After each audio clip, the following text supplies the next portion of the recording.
Vous laissez de côté le commandement de Dieu pour vous attacher à la tradition des hommes. Voilà ce qui était dit dans le texte de l'Évangile de la semaine passée. Et nous pouvons nous interroger sur les pratiques qui occupent notre Église. Sans doute ressemblent-elles à un chantier.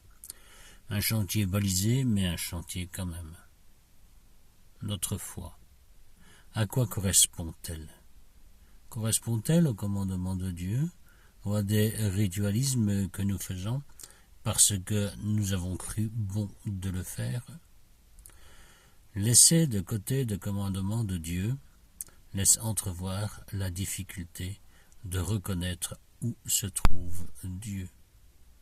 Et la meilleure façon de le vérifier sera certainement dans le commandement de l'amour. L'amour de Dieu et l'amour du prochain. Et la deuxième lecture du texte de l'Évangile d'aujourd'hui nous rappellera justement la dignité fondamentale qu'il y a en tout homme. Ce n'est pas parce qu'on a des vêtements rutilants qu'on doit se présenter à la meilleure place.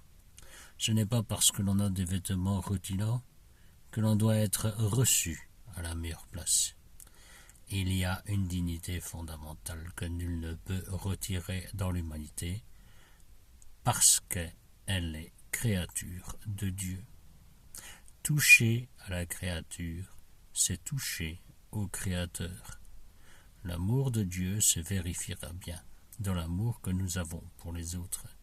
Et le commandement du Seigneur se vérifiera aussi là-bas, même si les traditions des hommes, les convenances futiles et superficielles qui occupent notre existence, risquent de prendre le pas sur le commandement de Dieu.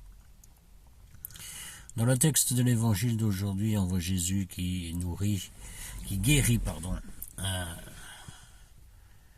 sourd et un muet avec de la salive, en lui disant « Ephata, ouvre-toi ».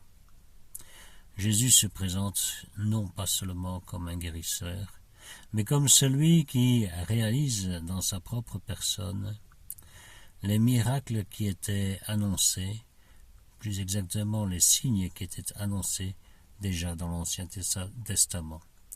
Les aveugles voient, les boîtes marchent, les lépreux sont terrifiés.